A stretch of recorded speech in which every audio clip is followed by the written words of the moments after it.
आते करने को यीशु जैसा है ना कोई। दिल की बातें करने को जीवन तू साथी तू, तेरे संग मैं जीऊंगा। जीवन तू साथी तू, तेरे संग मैं जीऊंगा। मेरा प्रेम गीत तू, मेरा प्रेम गीत तू, प्यारे यीशु मेरे। इस जीवन से भी उत्तम हो यीशु तो मेरे लिए। इस जीवन से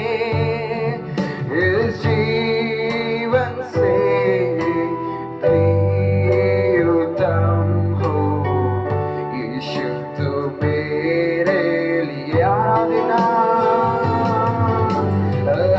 आराधना आराधना आराधना आराधना ओ आराधना आराधना आराधना आराधना। तेरे जैसा कोई नहीं, उससे प्यार करने को यीशु जैसा है न कोई। उससे प्यार करने को प्रेमी तू, प्रेमी तू, प्रिय तू, केवल तुझसे प्रेम करूं मैं। प्रेमी तू, प्रिय तू, केवल तुझसे प्रेम करूं मैं। आराधना आराधना आराधना आराधना यीशु आराधना ओ आराधना आराधना आराधना आराधना ओ आराधना आराधना आराधना आराधना। मेरा प्रेम गीत तू, प्यारे यीशु मेरे। इस जीवन से भी उत्तम हो यीशु तो मेरे लिए। इस जीवन से भी उत्तम हो यीशु तो मेरे लिए। हाथों को उठाकर आराधना आराधना आराधना आराधना आराधना यीशुए। आराधना की क्या आराधना? आराधना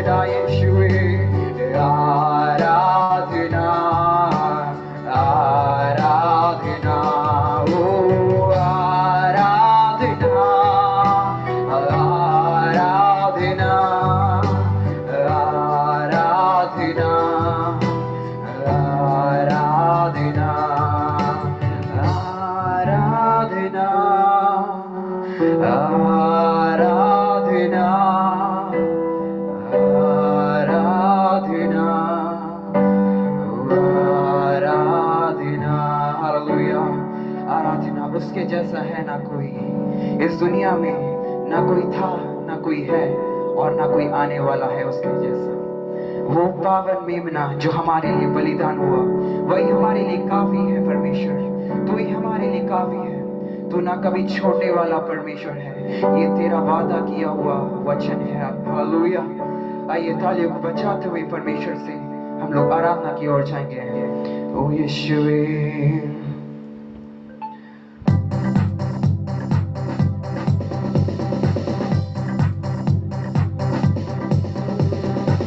हर एक क्षण में, हर एक दिन में मेरा यीशु करीब है। हर एक बात में, मुश्किल हालात में मेरा यीशु तो साथ है। हर एक क्षण में, हर एक पल में मेरा यीशु करीब है। हर एक बात में, मुश्किल हालात में मेरा यीशु तो साथ है। तू काफी है अब मुझे, तू काफी था मेरे लिए। तू ना छोड़ेगा कभी मुझे, तेरा ये वादा है। तू काफी है, तू काफी है अब मुझे, तू काफी था मेरे लिए। तू ना छोड़ेगा कभी मुझे, तेरा ये वादा है। हर एक दिल पे, सारे जुबान पे यीशु तेरा नाम रहे। हर एक दिल में, सारे देश में यीशु तू अब राज करे। हर एक दिल में, सारे जुबान पे यीशु तेरा नाम रहे। हर एक शहर में, सारे देश में यीशु तू अब राज करे। मेरी गुजारिश है यीशु तू राज करे। तू काफी है अब मुझे, तू काफी था मेरे लिए। तू ना छोड़ेगा कभी मुझे, तेरा ये वादा है। तू काफी है मुझे, तू काफी है अब मुझे, तू काफी था मेरे लिए। तू ना छोड़ेगा कभी मुझे, तेरा ये वादा है। हर एक क्षण में, हर एक क्षण में, हर एक दिन में मेरा यीशु करीब है। हर एक बात में, मुश्किल हालात में मेरा यीशु तो साथ है। हर एक क्षण में, हर एक दिन में मेरा यीशु करीब है। हर एक बात में, मुश्किल हालात में मेरा यीशु तो साथ है। तू काफी है अब मुझे, तू काफी था मेरे लिए। तू ना छोड़ेगा, तू ना छोड़ेगा कभी मुझे, तेरा ये वादा है। तू ना छोड़ेगा, तू काफी है अब मुझे, काफी था मेरे लिए। तू ना छोड़ेगा कभी मुझे, तेरा ये वादा है। हर एक दिल में, सारे जुबान पे यीशु तेरा नाम रहे। हर एक शहर में, सारे देश में यीशु तू अब राज करे। हर एक दिल में, सारे जुबान पे यीशु तेरा नाम रहे। सारे देश में, सारे देश में यीशु तेरा नाम रहे। मेरी गुजारिश है यीशु तू राज करे। तू काफी है अब मुझे, तू काफी था मेरे लिए। तू ना छोड़ेगा कभी मुझे, तेरा ये वादा है। तू काफी था मेरे लिए, तू काफी है अब मुझे। तू ना छोड़ेगा कभी मुझे, तेरा ये वादा है। तू काफी काफी था मेरे लिए। तू ना छोड़ेगा कभी मुझे, तेरा ये वादा है। हालेलुया। उसका ये वादा है कि जो हम लोग को कभी नहीं छोड़ने वाला परमेश्वर है। Hallelujah. Praise the Lord in the name of Jesus. वो परमेश्वर जो हमारे करीब रहने वाला, चाहे दुख हो, चाहे संकट हो, कब चाहे खुशी हो, हर एक पल में हमारे जीवन के साथ रहने वाला परमेश्वर, वही हमारा परमेश्वर हर एक दिन में, हर एक क्षण में रहने वाला परमेश्वर यीशु मसीह है। हालेलुया। Praise the Lord. आगे के वचनों को परमेश्वर के हाथों में देते हैं। आप सभी से परमेश्वर वचन से बात करने पाए। Praise the Lord in the name. है ना। हालेलुया। तो आप सबको आशीषित करेगा। प्रत्येक रूप में ऐसे हर हफ्ते कुछ सब्जेक्ट सीखने के लिए प्रभु ने मदद किया और परमेश्वर दास का दिल के अंदर ऐसे अगुवाई दी। इसके लिए मैं परमेश्वर को धन्यवाद करना चाहता हूँ।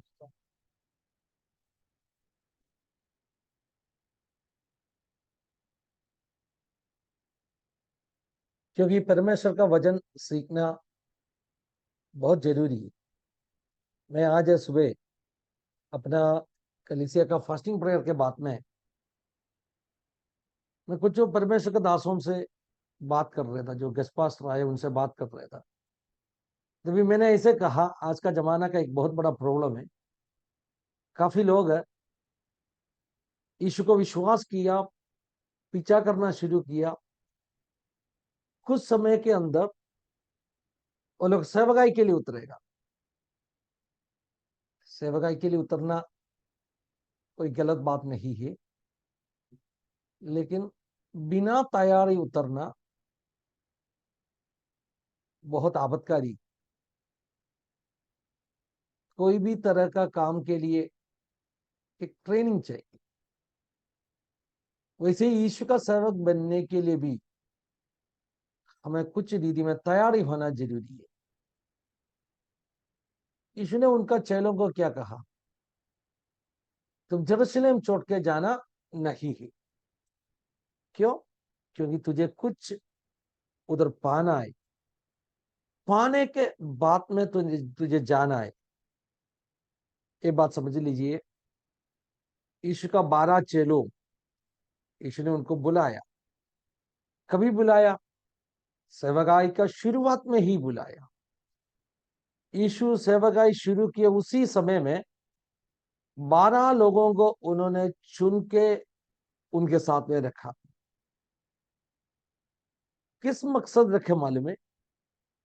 जितना समय यीशु सेवकाई करेगा, इतना दिनों यीशु के साथ में रहने के लिए, और यीशु जो सेवकाई कर रहे उस सेवकाई देखे समझ के यीशु जो भी बातों बताया उन पूरे बातों को सीखने के लिए साथ में रखा था। सीखने के लिए साथ में रखा था। यीशु के झुंड में बहुत सारा लोग होते हैं, बहुत स्त्रियों, बहुत लोग यीशु को पीछा करने वाले लोग हैं। लेकिन यीशु ने कुछ लोगों को चुन के साथ में रखा। क्यों? हमेशा के लिए साथ में रहने के लिए, हमेशा के लिए साथ में रहने के लिए कुछ लोगों को चुन के साथ में रखा। यीशु चाहते था ये 12 लोग एवरी डे उनका साथ में रहना चाहिए। हजारों लोग यीशु को पीछा करते, लेकिन इस 12 लोगों के बारे में यीशु ने ऐसे आशा रखा, ये लोग 3.5 साल जितने यीशु ने सेवकाई किया, हर दिन साथ में रहना चाहिए, हर घटना को देखना चाहिए। उन्होंने बताया हर बात को सुनना चाहिए, क्योंकि उनका बारे में भविष्य में कोई एक सेवकाई परमेश्वर ने रखा था। तो उस सेवकाई के लिए उनको तैयारी करना चाहिए था, उनको ट्रेनिंग देना चाहिए था। 3.5 साल यीशु ने उसका चेलों को ट्रेनिंग दिया।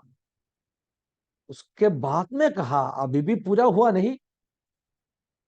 ट्रेनिंग मिला, थियोरी बहुत सीखा, सुन के सीखा, देख के सीखा, अभी ये काम पूरा करने का पावर भी चाहिए, सामर्थ भी चाहिए।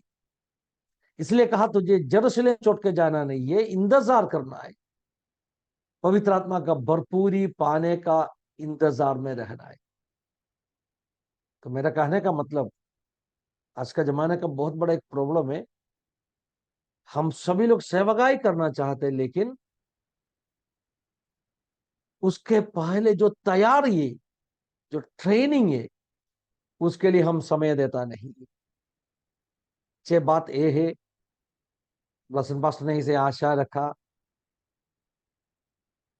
इस जो ग्रुप में जितने लोग हैं सबको कुछ तरह का ट्रेनिंग देके उनको परमेश्वर के राज्य के लिए तैयारी करना है। इसलिए इस जो ट्रेनिंग मिल रहे है ना, अब इसको बहुत सीरियसली लेना है। ये कुछ मामूली बात नहीं है। परमेश्वर ने आपको मौका दे रहे, आपको सिखा रहे, प्रभु का राज्य का बढ़ोतरी के लिए काम करने के लिए प्रभु आपको तैयारी कर रहे। इसलिए इन बातों को आप बहुत सीरियसली लेना है। परमेश्वर आपको सहायता करेगा, परमेश्वर आपको और भी मजबूत करेगा। मुझे सिखाने के लिए दिया हुआ सब्जेक्ट डिसाइपलशिप का बारे में। डिसाइपलशिप, अंग्रेजी में जो शब्द है डिसाइपलशिप, ब्लसन पास्टर ने कहा हमको प्रभु ने विश्वासी बनने के लिए बुलाया नहीं, चेला बनने के लिए बुलाया है। इसका मतलब क्या है? देखो, कभी आपको कोई पूछा आप यीशु का डिसाइपल है, तो आपने 2 बार सोचने के बाद में बताएगा नहीं नहीं नहीं, मैं एक मामूली विश्वासी है। आ, ये थोड़ा आसान पड़ता था। अगर कोई आपको पूछेगा क्या आप एक विश्वासी है, हमें कोई शंका नहीं है उत्तर देने के लिए, हम एक विश्वासी है। लेकिन जब डिसाइपल शब्द सुनेगा, चेला शब्द सुनेगा, हमें थोड़ा डाउट आएगा, क्या वाकई में मैं एक डिसाइपल है क्या? मैं एक डिसाइपल है क्या? तुम्हें उत्तर देने में थोड़ा दिक्कत होते है। उसका कारण क्या है मालूम है? उसका कारण सचमुच में अपना मन के अंदर ऐसे एक सोच बैठ गया है। विश्वासी बोलेगा तो हम सभी लोग विश्वासी है, लेकिन डिसाइपल ना तो चेला थोड़ा ऊंचा श्रेणी का कुछ पदवी है। चेला का मतलब कुछ गहरे समर्पण जिसको है, उसको हम चेला बुलाते हैं। उदाहरण बोलेगा तो यीशु का डिसाइपल्स, अगर आपको कोई पूछेगा यीशु का डिसाइपल्स कौन है, तो तुरंत आपका मन के अंदर ऐसे एक सोच आएगा, ये सवाल उन 12 का 12 में है जिसको हम प्रेरितों बुलाते हैं, है ना? कौन? अपोस्टल्स। मेरे मन के अंदर क्या सोचाएगा, डिसाइपल के बारे में पूछ रहे, इसका मतलब यीशु का जो 12 प्रेरितों में उसके बारे में पूछ रहे हो। क्योंकि अपना सोच डिसाइपल बोलेगा तो बहुत ऊंचे श्रेणी का एक बुलावट है, एक ऊंचे पद है। हम सभी लोग डिसाइपल नहीं है, हम सभी लोग विश्वासी है, लेकिन डिसाइपल नहीं है। ऐसे एक सोच कोई ना तो कोई दीदी में अपना दिल के अंदर बैठ गया। इसलिए सबसे पहले अपना उस जो समझ को हमें अपने मन के अंदर से निकालना पड़ेगा, क्लियर करना पड़ेगा। कुछ भी चीज सीखने से पहले हमें पहले क्या करना पड़ेगा, जो पहले समझ के रखा उस बातों को हमें निकालना पड़ेगा। टीचर कोई भी चीज ब्लैक बोर्ड में लिखते हैं ना, उससे पहले क्या करेगा, एक डस्टर से पूरा साफ करेगा, है ना? क्यों साफ करते हैं? अभी कुछ नया लिखने के लिए जा रहे हो, वैसे ही पहले हम कुछ चीजों को साफ करेगा। क्या साफ करेगा? इस जो शब्द का बारे में अपना जो मिसअंडरस्टैंडिंग, जो गलत समझ है, उसको हम पहले साफ करेगा। क्या है गलत समझ? सब लोग डिसाइपल नहीं है, कुछ ऐसे प्रत्येक बुलावट है, सिर्फ वो लोग चेला है। जो अपोस्टल्स होते उनको डिसाइपल्स बुलाते, हम तो मामूली विश्वासियों में। ऐसे भी कुछ लोग कहते हैं नहीं पास्टर मैं तो डिसाइपल कुछ नहीं है, मैं एक साधारण विश्वासी है। एक मिसअंडरस्टैंडिंग है। सबसे पहले हम उस गलत समझ को इराडिकेट करेगा, उसको हम मिटा देगा। सही समझ क्या है? यीशु ने जितने लोगों को बुलाया, सबको दिया वो बुलावट एक चेला बनने का बुलावट है, एक डिसाइपल बनने का बुलावट है। जितने लोगों को यीशु ने बुलाया, सबको यीशु चेला बनने के लिए बुलाया है। ऐसा कोई फर्क नहीं है, आम विश्वासी और चेला कोई फर्क नहीं है। हर विश्वासी को प्रभु ने बुलाया है एक चेला बनने के लिए। हर विश्वासी को चेला बनने का बुलावट यीशु ने दिया। We all are called to become the disciples of Jesus Christ. Yeshu Masih का डिसाइपल बनने का बुलावट, हालेलुया, हम सबको प्रभु ने दिया है। उदाहरण बोलेगा तो मत्ती का सुसमाचार, एक सेकंड प्यारो मैं आ रहा हूं, कोई घर पे आए, मैं आ रहा हूं, एक सेकंड, ओके ठीक है। कोई मुझे मदद किया। तो मैंने क्या कहा? मैंने कहा एक डिसाइपल बनने का बुलावट, हालेलुया, एक डिसाइपल बनने का बुलावट हम सबको प्रभु ने दिया, एक डिसाइपल बनने का बुलावट। थैंक यू जीसस, धन्यवाद यीशु, थैंक यू होली स्पिरिट। एक डिसाइपल बनने का बुलावट। उदाहरण बोलेगा तो मत्ती का सुसमाचार चैप्टर 28 आप पढ़ लीजिए। उसमें जो 16वां आयत से जो आयतों, उसको हम कहते ग्रेट कमीशन कहते।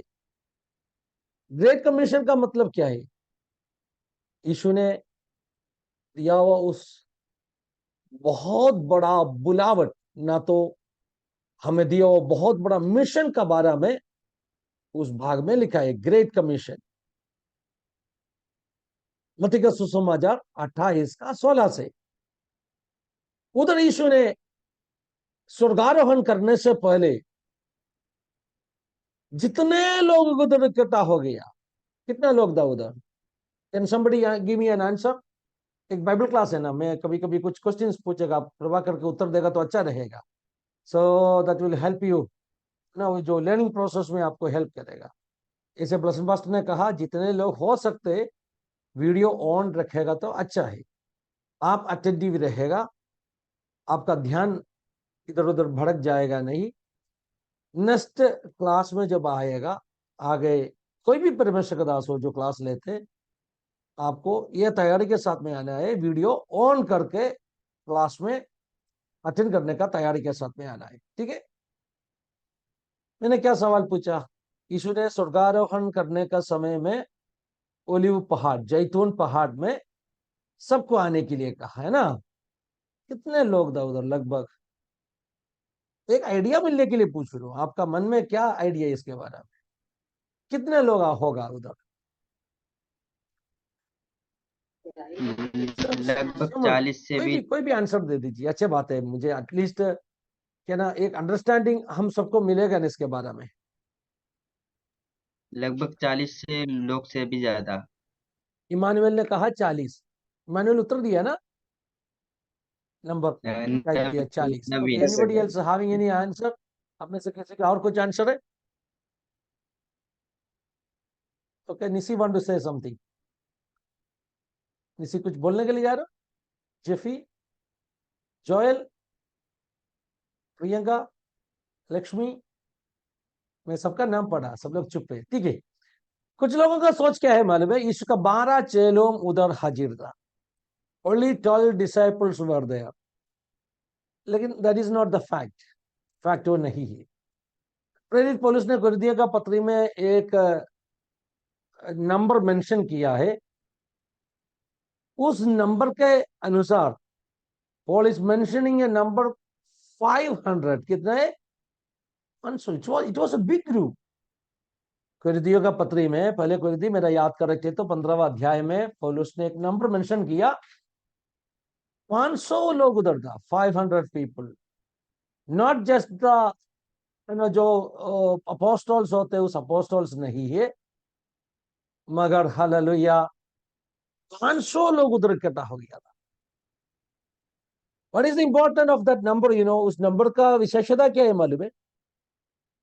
कुछ लोग कहते हैं यीशु ने वाकिल में मृत्यु से जी उठाया, नहीं, यीशु का पुनरुत्थान हुआ नहीं, इसे बोलने वाले लोग भी है।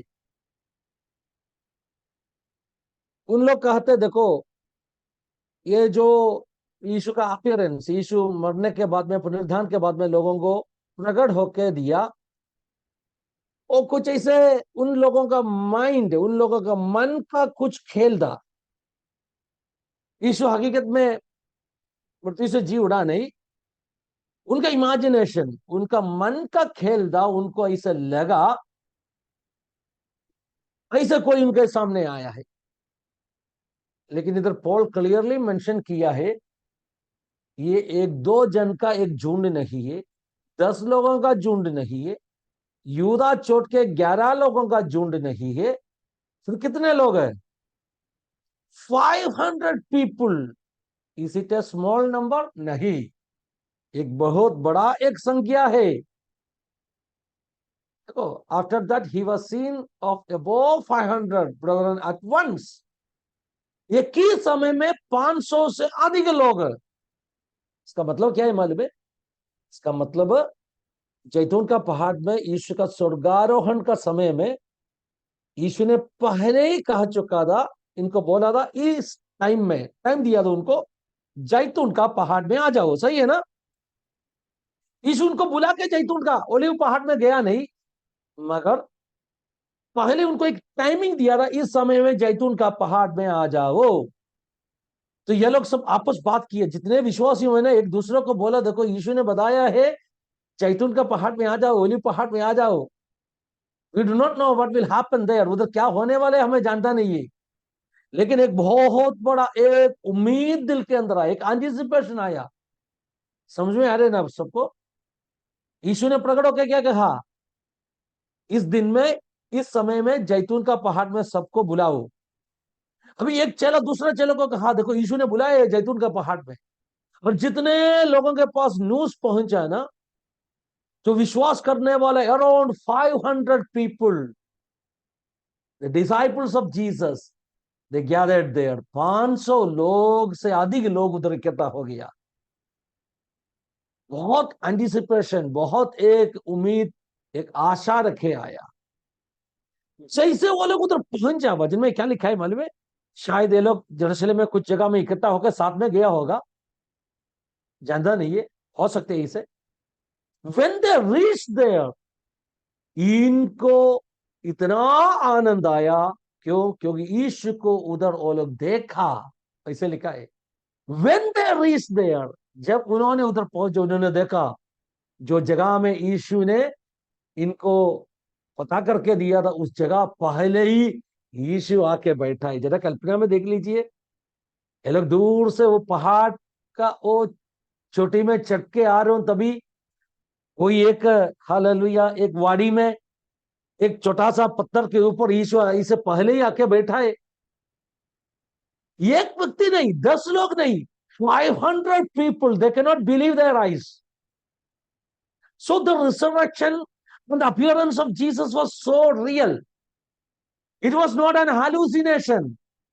कुछ लोग कहते ये तो एक हालुसिनेशन जैसे, लोगों का मन का खेल था, ऐसा कुछ हुआ नहीं था। नहीं नहीं नहीं, 500 लोग एक साथ पागल हो नहीं सकते है ना? 500 500 से अधिक लोग एक साथ पागल हो सकते हैं क्या? नहीं। तो ये जो समय में more than 500 people were gathered there, olive पहाड़ के ऊपर, तो उनको यीशु ने पास बुलाया। क्या लिखा है उधर? यीशु ने उनको बोला आ जाओ, अभी मैं कुछ बात करना चाहता। जैसे ये लोग उनके पास आया, यीशु ने उनको आखिरी आज्ञा दिया। उस आखिरी आज्ञा मत्ती का सुसमाचार 28वां अध्याय का 16 से जो आयत है उस आयतों में लिखा है। That is the last commandment of Jesus. इस कमांडमेंट का विशेषता क्या है मालूम है? इस कमांड का विशेषता, see if I will ask you the question, commandments कौन सा है, आपने क्या कहेगा? 10 आज्ञा वो, है ना? इमीडिएटली क्या है? वास्तव 10 आज्ञा वो में, बट उससे बड़ा महत्वपूर्ण यीशु का आज्ञा है मत्ती 28 का 16 से जो आए तो वो 10 आज्ञाओं से बड़ा है, इसलिए उसको क्या बुलाते हैं? ग्रेट कमीशन बुलाते हैं। इसका विशेषता क्या है मालूम है? इसका विशेषता, यीशु का मृत्यु का समय तक यीशु के चेलों को जानते नहीं था। यीशु कलीसिया का स्थापना करने के लिए आया। इनका सोच क्या है? अभी शीघ्र से यीशु राजा बनेगा, राजा बनने के लिए आया है, हम भी साथ में राज करेगा, हम सभी लोग मंत्री बनने वाला है, हम सभी लोग अधिकारी बनने वाले। ये सोच के देखे आए वो लोग, अचानक जल्दी यीशु का क्रूसीकरण हुआ, बहुत दुखी हो गया, क्योंकि उनको उम्मीद पूरा टूट गया। लेकिन स्वर्गारोहण का समय में उस आखिरी आज्ञा का द्वारा यीशु ने उनको प्रकट करके दिया। क्या प्रकट करके दिया? आगे का प्लान क्या है, फ्यूचर। यीशु स्वर्गारोहण कर रहा हूं, उसके बाद में क्या है। सो उस आयतों से यीशु ने उधर इकट्ठा हो गया, 500 से अधिक लोगों को, 500 से अधिक लोगों को प्रकट करके दिया आगे क्या पद्धति रखाई। जो परमेश्वर का राज्य का बारे में अभी तक यीशु ने प्रचार किया, जो परमेश्वर का राज्य का बारे में अभी तक उनका चेलों को सिखाने के लिए यीशु ने नियुक्त किया, उस परमेश्वर का राज्य का काम खत्म हुआ नहीं, उस परमेश्वर का राज्य का काम आगे हालेलुया होने वाला है। तो इस जो आयतों में क्या प्रकट कर रहे हैं? Future plan. कितने लोग हैं? 500 से अधिक लोग हैं। मरकुस का सुसमाचार 16वां अध्याय आप देखेगा तो मत्ती 28 में लिखा, उससे दौड़ा और बातों उधर लिखा है। माथ्यू 28 से अधिक बातों मरकुस 16 में लिखा है। यीशु का स्वर्गारोहण से पहले यीशु ने क्या क्या कहा, उधर थोड़ा और डिटेल्स दिया है। उधर यीशु ने उसका चेलों को बताया, सांपों को, बिच्छुओं को सब कुचल डालने का अधिकार, हानिकारी कोई जहर पिएगा तो भी तुझे कुछ हानि ना होने वाला है। सही है ना? अधिकार में तुझे दे रहा हूं, अधिकार दे रहा हूं। मतलब जो अधिकार दिया, सांपों को लता डालेगा करके जो अधिकार दिया, वो केवल 12 लोगों के लिए नहीं था, 500 से अधिक लोग उधर इकट्ठा हो गया, सबको कहा। इसका मतलब क्या है? ये वायदों केवल 12 लोगों के लिए नहीं है, यीशु का बुलावट सुन के आया सबके लिए। तो मत्ती में यीशु ने आखिरी आज्ञा में क्या कहा? अभी आगे क्या है? परमेश्वर का राज्य का भविष्य क्या है?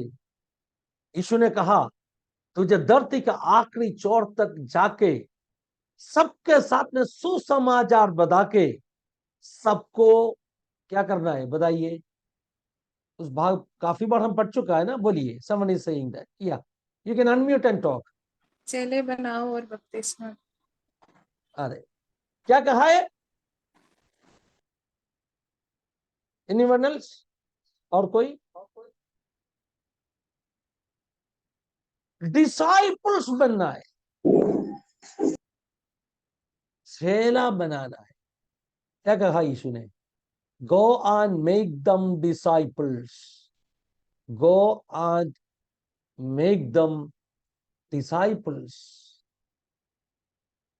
यीशु ने कहा नहीं जाके विश्वासियों को बनाओ। यीशु ने कहा सुसमाचार बताओ, जो विश्वास करने वाले लोगों को पिता और पुत्र और पवित्र आत्मा का नाम में बपतिस्मा देके कौन बनाना है? चेला। विश्वासियों नहीं, डिसाइपल्स बनाने के लिए यीशु ने कहा। यीशु ने कहा नहीं विश्वासियों को बनाओ। बपतिस्म आप ले रहे ना, आप किस काम के लिए बपतिस्म ले रहे? बपतिस्म चेला बनने के लिए ले रहे हो। तो इस आयत से बहुत स्पष्ट हो गया है, हम सबको प्रभु ने बुलाया। कौन बनने के लिए बुलाया? सब लोग का होना, चेला बनने के लिए बुलाया। You are all called to be a disciple.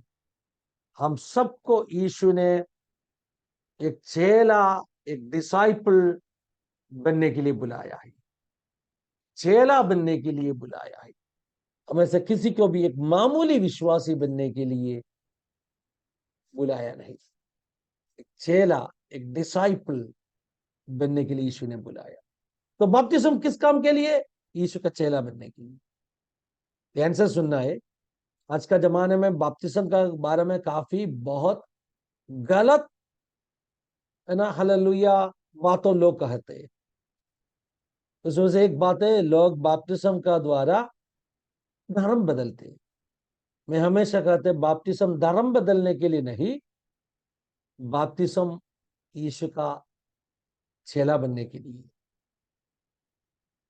ये मेरा शब्द नहीं, मत्ती के सुसमाचार 28 में यीशु ने स्पष्ट रूप में कहा चेला बनाओ, make them disciples.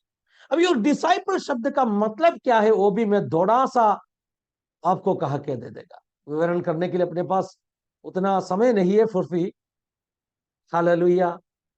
Matthew chapter 28 का 7 में डिसाइपल बनाने के लिए बोला। उस डिसाइपल शब्द का सही मीनिंग क्या है हम देखेगा। नॉर्मली एक डिसाइपल शब्द हम किस पश्चात में सुना है?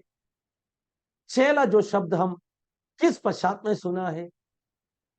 उसका बात समझने के लिए हमें जुना जमाने का उस सिस्टम को हमें सीखना पड़ेगा। जुना जमाने का उस सिस्टम को हमें सीखना पड़ेगा। बहुत पहले समय आज का जैसा स्कूल्स कॉलेजेस नहीं था, सही है ना? वो समय पहले इस जमाने का जैसा स्कूल और कॉलेज नहीं था। तभी लोग कहां जाते थे? कोई एक गुरु के पास उसका अध्ययन के लिए, उसका शिक्षण के लिए गुरु के पास वो जाते था। गुरुकुल संप्रदाय कहते उसको। गुरु के साथ में रहकर गुरु से सीखने वाला एक सिस्टम, उसको क्या कहते? गुरुकुल संप्रदाय कहते। गुरुकुल संप्रदाय कहते। सही में इस गुरु से सीखने वाला है एक डिसाइपल। कौन है? गुरु से सीखने वाला है एक डिसाइपल। तो जब इस जो शब्द आप सुनेगा डिसाइपल, ना तो चेला शब्द आप सुनेगा, आपको एक बात याद में रखना है, हमेशा सीखने वाला है एक परमेश्वर का बच्चा। क्या मैंने कहा? अब सुना आपने? डिसाइपल का मतलब क्या है? हमेशा सीखने वाला व्यक्ति। गुरु सिखाने वाला है, गुरु सिखाने वाला है, लेकिन चेला सीखने वाला है। हमेशा सीखने वाला व्यक्ति है डिसाइपल, ना तो चेला। तो गुरु का घर में आके ये लटका रह रहे, गुरु को सेवा करेगा, गुरु ने जो बताएगा कामों करेगा। उसके बाद में थोड़ा समय जब मिलेगा गुरु कुछ बातों सिखाएगा। ऐसे नहीं कोई टाइम टेबल रखे सिखाएगा, ऐसे नहीं कोई सिलेबस रखे सिखाएगा। ऐसे क्या गुरुकुल विद्याभ्यास में गुरुकुल संप्रदाय में कैसे होता था, गुरु उसका मर्जी में इफेक्ट चेले को उसका कैपेसिटी के अनुसार सिखाने वाला एक सिस्टम है। सिर्फ अक्षर नहीं, सिर्फ गणित नहीं, उस जमाने में युद्ध तंत्र, सिर्फ युद्ध तंत्र नहीं, प्रैक्टिकल लाइफ सिखा रहे गुरु के साथ में। तो उस पश्चात से ये शब्द को हमें समझना है। डिसाइपल, डिसाइपल का विशेषता, a person who is ready to learn. Disciple का विशेषता क्या है? A person who is ready to learn. सीखने के लिए तैयार एक व्यक्ति को हम चेला बुला सकते हैं। सीखने के लिए तैयार एक व्यक्ति को हम चेला बुला सकते हैं। ये बहुत इंपॉर्टेंट है, ये बहुत इंपॉर्टेंट है। जब आप कहा मैं एक चेला है, इसका मतलब आप कह रहे मैं सीखने के लिए तैयार है। I am ready to learn, I am ready to learn. Believer का अर्थ कुछ अलग है मेरा प्यारो। बिलीवर का मतलब, प्लसेंट पास्टर ने शुरुआत में कहा, आप कुछ चीज में बिलीव कर रहे हैं बस। बिलीवर का मतलब, when you think that came in a Christian context, believer का मतलब क्या है? बिलीवर का मतलब you believe in Jesus Christ, सही है ना? लेकिन डिसाइपल का मतलब is not just a belief, एक सिर्फ एक विश्वास नहीं है, ये एक समर्पण है। क्या समर्पण है?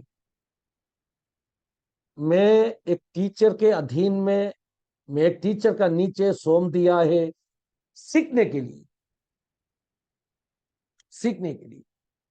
सो प्राइमरली हम सबके अंदर सीखने का एक इच्छा, एक आशा होना जरूरी है।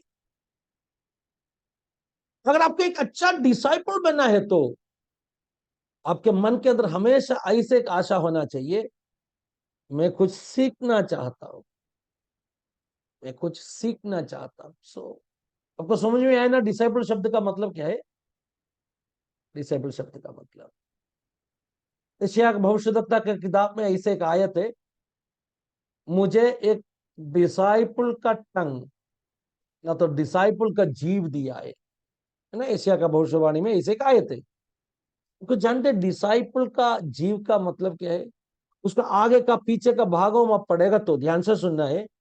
उस ऊपर का वचन में लिखा है डिसाइपल का जीव दिया, बोलने से पहले लिखा है ये गुरु कैसे कान में बात करते हुए से मेरा कान खुला है।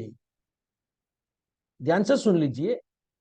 देखो डिसाइपल का जीव कभी प्राप्त किया मालूम है? जब एक डिसाइपल का कान मिला, तभी। एक डिसाइपल का कान। Can someone explain what is the hallelujah ear of a disciple? What is the ear of a disciple? कोई भी कह सकते हैं, थोड़ा थोड़ा शब्द अनम्यूट करके।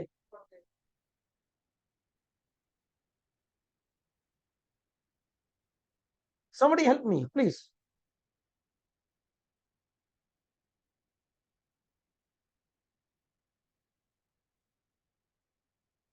क्या हो गया, कोई भी रिस्पॉन्ड नहीं कर रहे?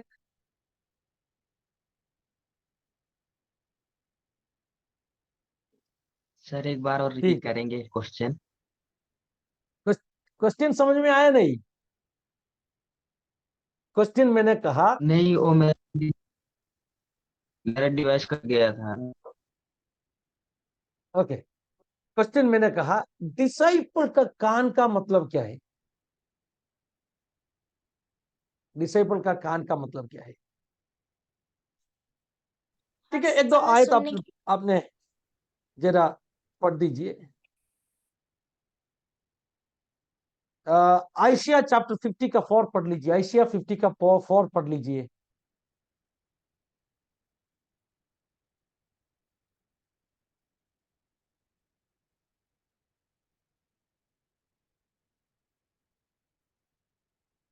कोई भी मदद कर दीजिए, आइशिया 50 का 4 पढ़ने में मदद कर दीजिए।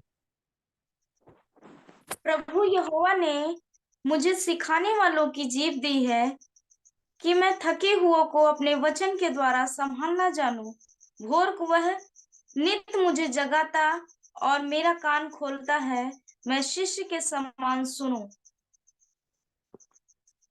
ठीक है, आपको समझ में आया ना? इधर दो बात बताया है। एक, मुझे जीव दिया है, अंग्रेजी में लिखा God gave me the tongue of a disciple. एक सिखाने वाले का जीव हिंदी में लिखा, लेकिन सिखाने वाले का नहीं, एक चेला का जीव दिया है। चेला का जीव का मतलब क्या है? वी वांट टू स्पीक, हम बात करना चाहते हैं ना। क्या बात करना चाहते हैं? सुसमाचार बोलना चाहते हैं ना, हम भविष्यवाणी बोलना चाहते हैं ना, हम प्रीच करना चाहते हैं ना। सही है ना? कितना लोग, hello, you are listening me? में से कितना लोगों का भविष्यवाणी बोलना चाहते हैं? कितना लोग प्रीच करना चाहते हैं? So you are looking for a tongue of a disciple. सही है ना? लेकिन वो फाइनल स्टेज है। डिसाइपल का जीव मिलने से पहले आपके पास डिसाइपल का कान होना जरूरी। डिसाइपल का कान, मैं वो बात बता के आज का एक क्लास कंट्रोल करेगा, फिर बाकी भाग नेक्स्ट वीक में कुछ एक समय में मैं बताएगा आपको। डिसाइपल का कान, डिसाइपल का कान का मतलब क्या है? डिसाइपल का कान का मतलब गुरु से पहले डिसाइपल सुनना चाहिए। गुरु से पहले ही डिसाइपल सुन के मन में उसको क्या करना है? रखना जरूरी है। सुन के पहले उनका जीवन को पहले उभरना जरूरी है, ना तो वो बात नहीं कर पाएगा। दूसरों को तसल्ली देने के लिए, दूसरों को कंफर्ट देने के लिए, if you are looking for hallelujah the lips और the tongue of a disciple, दूसरों को तसल्ली देने के लिए डिसाइपल का जीव आप अगर ढूंढ रहे तो पहले आपको डिसाइपल का एक कान प्राप्त करना जरूरी है। डिसाइपल का कान का विशेषता क्या है? डिसाइपल हमेशा कान लगा के बैठा है, गुरु जो कह रहे मैं सुनने के लिए तैयार है, गुरु जो कह रहे मैं सीखने के लिए तैयार है। क्या है? मैं सीखने के लिए तैयार है। सो डिसाइपल का कान का मतलब एक व्यक्ति का रेडीनेस, एक व्यक्ति का रेडीनेस। रेडीनेस के लिए हिंदी में क्या कहेगा? एक व्यक्ति रेडी है, तैयार है। उसका विलिंगनेस है ना, विलिंगनेस कहा सकते हैं। मतलब उसका कोई प्रॉब्लम नहीं है सीखने में, he is ready to learn.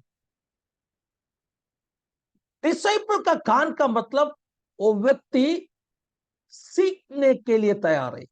दूसरा भाषा में दैट फेलो इज टीचेबल। वो कौन है? टीचेबल। टीचेबल मतलब क्या है? सिखा सकते हैं उसको, उसको सिखा सकते हैं। सब लोग ध्यान से सुनना है। टीचेबल एंड अनटीचेबल क्या है? टीचेबल एंड अनटीचेबल, इसका मतलब क्या है? आपको समझ में आ रहा है ना मैं जो बोल रहे? अनटीचेबल का मतलब क्या है? कितना भी आप सिखाओ वो बच्चा सीखने वाला नहीं। सही है ना? टीचर बहुत बातों सिखाए, बच्चा यहीं से बैठ कर सुना, बाद में पूछा तो कुछ जानता नहीं है। क्यों? क्योंकि वो कान लगाया नहीं, उसको बिल्कुल आशा नहीं है सीखने के लिए। ऐसे बच्चे को हम कह सकते हैं वो टीचेबल नहीं। सिखाने के लिए कोशिश करेगा तभी वो सीखने के लिए तैयार नहीं। सी, एक एटीट्यूड है, एक एटीट्यूड है। काफी परमेश्वर का बच्चों में वो कहेगा मैं बिलीवर है, लेकिन बिल्कुल मन के अंदर उन्होंने सीखने का आशा रखा नहीं, सीखने का आशा रखा नहीं। स्पेशली दौड़ा विश्वास में जुना होने के बाद में, सही है ना? सुन रहे ना आपने? दौड़ा विश्वास में जुना होने के बाद में अगर उनको कोई कुछ समझा के देने के लिए कोशिश करेगा तो बोलेगा नहीं ब्रदर, आपको जानते मैं कितना साल से विश्वास में, आपसे अधिक मैंने बाइबल पढ़ा है, आप तो अभी अभी विश्वास में आया, मुझे सब चीज चीज जानते हैं।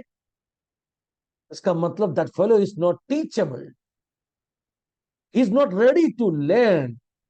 सो we can not call him a disciple. हम उसको एक डिसाइपल बुला नहीं सकते। शायद आप उसको विश्वासी बुलाओ, जुना विश्वासी बुलाओ, लेकिन यीशु ने डिजाइन किया, वैसे चेला उन्होंने बना नहीं। चेला हमेशा क्या कहेगा? प्रभु आप बताओ, मेरा कान खुला है, मैं आपसे सीखने के लिए तैयार है। अभी सीखना है, कितना दिन सीखना है, कब तक सीखना है? सुनो, 2-3 क्वेश्चन पूछे ना, कभी सीखना है? सेवकाई का शुरुआत में सही है क्या? सेवकाई में उतरने से पहले बाइबल कॉलेज में जाना है? नहीं नहीं नहीं नहीं, मैं वो मतलब मैं कहा नहीं। कब तक सीखना है? देखो एक बात मैं बोलना चाहता हूं, हमेशा सीखना है। एक परमेश्वर का बच्चा इस दुनिया में जी रहे लास्ट दिन तक वो एक चेला है। उसका सीखने का काम कभी खत्म होता नहीं है। कितना भी साल सेवकाई करो, कितना भी बड़ा पास्टर बनो, कितना भी बड़ा प्रेरित बनो, फिर भी उनके अंदर सीखने का एक मन होना चाहिए। ये क्या है? एक एटीट्यूड है, सही है ना? एक attitude, I am ready to learn, I am teachable.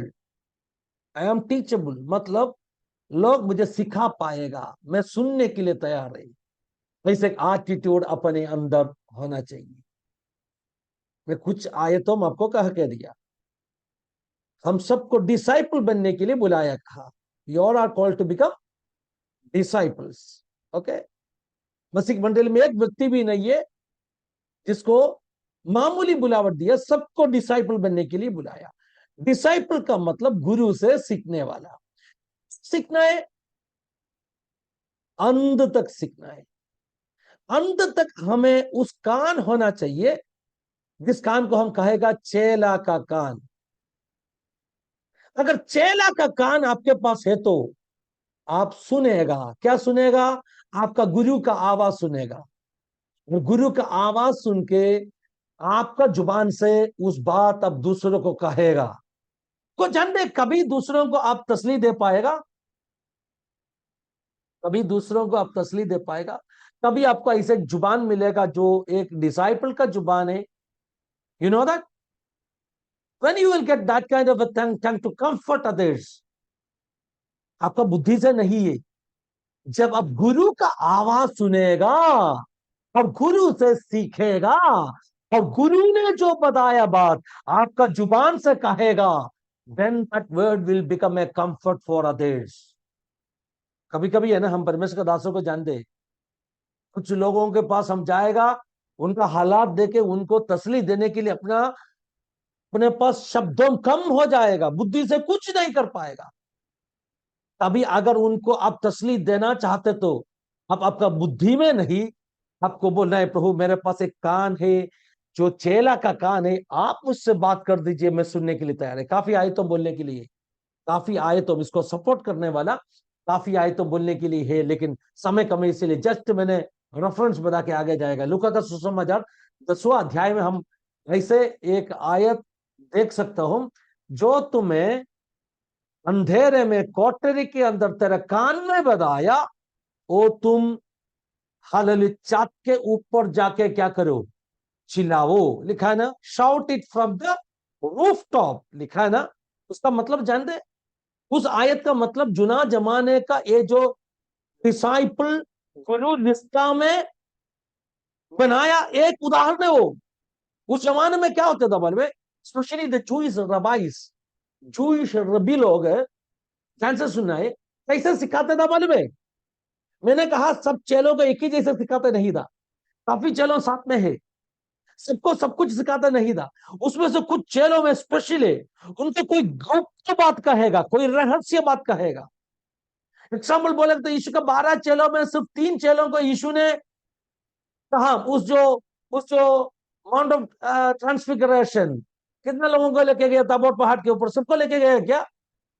Hello, 3 लोगों को। गुरु सबको सब कुछ सिखाता नहीं था। गुरु कुछ सीक्रेट्स सब कुछ चुने हुए लोगों को सिखाते था उस जमाने में। कोई भी हिब्रू रबाई, जूइश गुरु उस जमाने में क्या करता था मालूम है? गुरु इसे सिखाता था ना, तभी कोई एक चेला को पास में बुलाएगा और उनका कान में बात करेगा। कैसे बात करेगा? कान में। बाकी कोई चेले को बोलेगा नहीं, बाकी चेले को बोले नहीं नहीं नहीं, तुम अभी सीखने का उम्र हुआ नहीं है, उधर बैठो, इसको मैं सिखाएगा, कान में सिखाएगा। वो चेला बहुत खुश हो जाएगा, बाकी किसी को नहीं मिला वैसे कुछ रहस्य गुरु मेरा कान में बताया है। कान में सुनने के बाद में ये चेला क्या करना चाहिए? उसको छत के ऊपर खड़ा होके ये चिल्ला के बोलना है। देखो, डिसाइपल का मतलब क्या है? परमेश्वर कान में बात करेगा, हमें छत के ऊपर जाके चिल्ला के बोलना है। इस पश्चात में हम इस बात को सीखना है, आप सबको यीशु ने उसका चेला बनाया है, तो यीशु आपको सिखाना चाहते हैं और यीशु आपका कान में बात करना चाहते हैं। आप सुन के फिर आपको क्या करना है? छत के ऊपर जाके दुनिया को वो चिल्ला के कहा के देना है। You want to shout it from the roof top. ठीक है, तो कौन बनने के लिए आपको बुलाया? सब लोग कहना है चेला, डिसाइपल। इतना तो बात समझ में आया ना? हेलो, हमें से किसी को कुछ क्वेश्चन है तो अभी पूछ सकते हैं। Only for couple of minutes I will give to you. 2 minute दे देगा, कुछ सवाल है तो पूछ सकते हैं।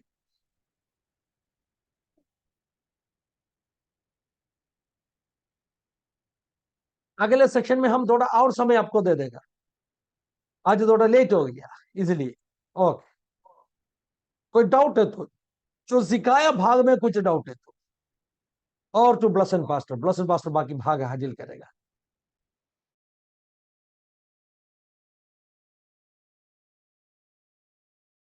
आमेन। प्रभु को धन्यवाद हो, प्रभु को धन्यवाद हो। प्रभु का दास के द्वारा हमें एक सब्जेक्ट शुरू किया है।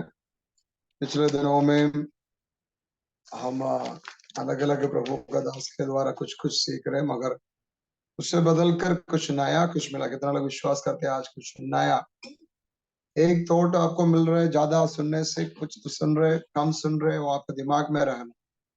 कितना लोगों को ऐसा लग रहा है आज मैं कुछ नया सुन लिया है? हाथ उड़ा दीजिए। फॉर द फर्स्ट टाइम मैंने कुछ नया सुना। बस आपको कुछ तो कुछ मिला है, आपको कुछ तो कुछ मिला। यही है, हर एक क्लास में, हर एक सेवगाई में कुछ तो कुछ नया आपके लिए रखा है, वो आप प्राप्त करना। प्रार्थना करके समाप्त कर रहे। आने वाले दिनों में और समय है हमारे लिए, अगला हफ्ता में और